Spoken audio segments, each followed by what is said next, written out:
माँ, माँ। अरे क्या माँ माँ कर रहा है? बकरी का बच्चा है क्या?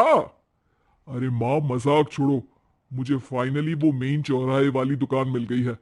अब देखना, आपका बेटा दुगनी स्पीड से पैसा कमाएगा।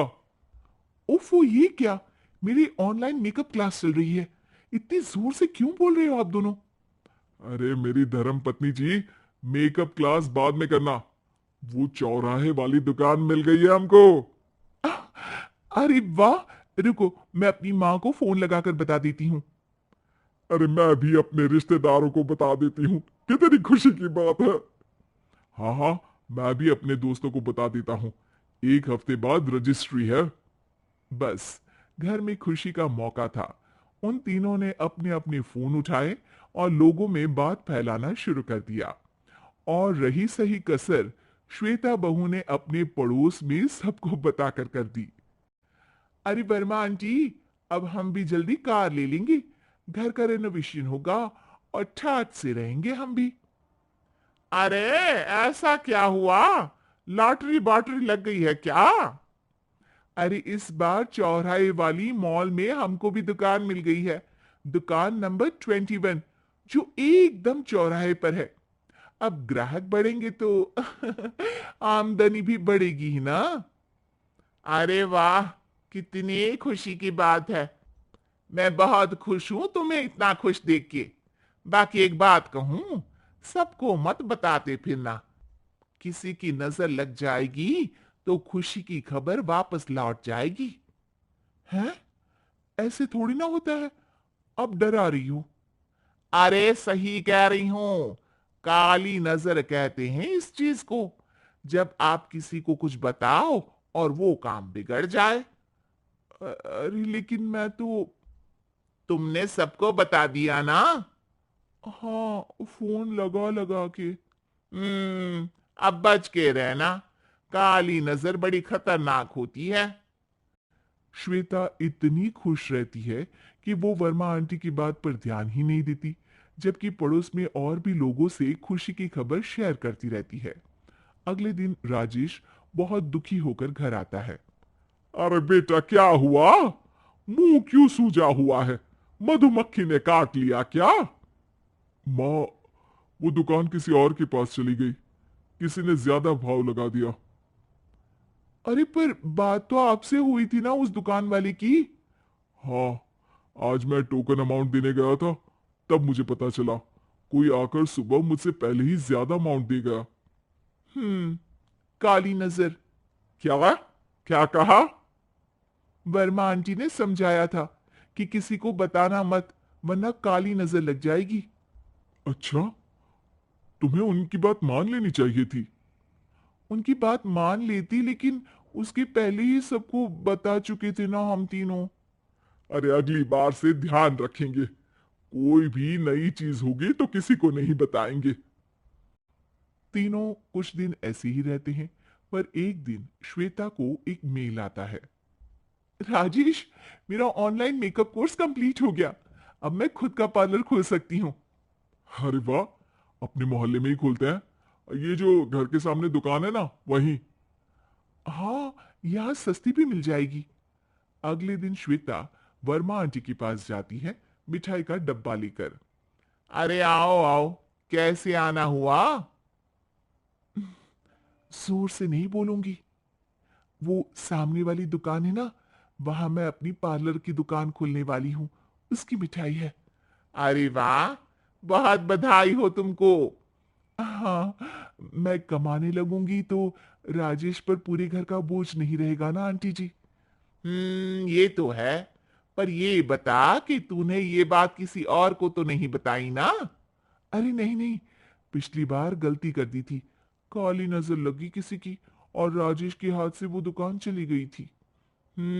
सबको मत बताना। चलो मैं चलती हूँ, कल दुकान की बात करने भी तो जाना है। अगले दिन श्वेता दुकान के लिए मालिक से बात करने जाती है।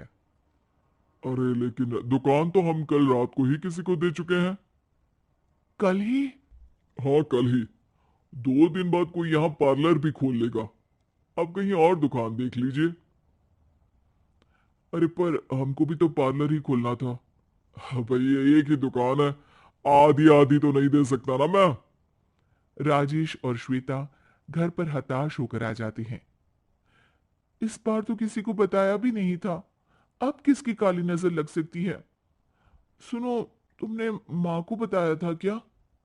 अरे कैसी बात कर रही हो, माँ की नजर थोड़ी ना लगेगी। पक्का तुमने किसी को नहीं बताया था ना? सिर्फ वर्मा आंटी को बताया था, उन्होंने ही मुझे किसी को नहीं बताने को कहा। अरे यार तुम भी सही हो, मेरी माँ को नहीं बताने को कह रही हो, पर वर्मा आंटी को बताना तुम्हें जरूरी लगा। अरे वर्मा आंटी ने ही तो काली नजर के बारे में बताया था ना, वो हमेशा हमारा भला ही तो चाहती है। मेरी माँ भी हमारा भला ही चाहती है। अरे पर चिल्ला क्यों रहे हो? बात नहीं कर सकते क्या आराम से? नहीं आता वो आराम से बात करना, और करना भी नहीं चाहता हूं मैं। दुकान जाने का दुख गुस्से में बदल गया था और राजेश और श्वेता में बात बंद हो गई थी। 2 दिन बाद मोहल्ले में पार्लर का इनॉग्रेशन हुआ, जिसमें मोहल्ले के सभी लोगों को बुलाया गया, पर श्वेता, राजेश और मां नहीं जाते। माँ अंदर आ जाओ, क्या देख रही हो? अरे नया पार्लर देख रही हूं अपने आंगन से। देखो, माँ को दूसरे का सुख देखने में कितना मजा आ रहा है, मेरा दुख नहीं दिख रहा इन्हें। यहाँ मेरा पार्लर भी तो हो सकता था। अरे चुप रहो यार, हर बात में लड़ाई क्यों ढूंढ रही हो? राजेश और श्वेता फिर बहस करने लगते थे। तभी माँ ने दोनों को बाहर बुलाया। अरे जरा देखो तो, दुकान चलाने वाले का बोर्ड पर नाम क्या लिखा है? श्रुति वर्मा। गाड़ी निकाले बेटा, हमें कहीं जाना है। काली नजर का इलाज कराने? राजेश अपनी बाइक निकालता है। तीनों ट्रिपलिंग कर रहे हैं। माँ राजेश को उस मॉल वाली दुकान पर लेकर जाती है जहां राजेश अपनी दुकान खोलने वाला था। यही दुकान लेना चाहता था ना तू? हाँ, पर इनको भी दुखी करने लेकर आई हो क्या यहाँ पर दुकान दिखाकर? वहां काफी नहीं था? अरे श्वेता, थोड़ा सब्र रख, अभी पता चलेगा कि हम यहां क्यों आए हैं। बता, इस दुकान चलाने वाले का नाम क्या है? अनुपम वर्मा। कुछ समझ में आया? वो दुकान वाली श्रुति वर्मा, ये दुकान वाला अनुपम वर्मा, और हमारे पड़ोस में हमने उस दुकानों के बारे में बताया किसको था? अब वर्मा आंटी को। मतलब वर्मा आंटी ही हमारा काम बिगाड़ रही है?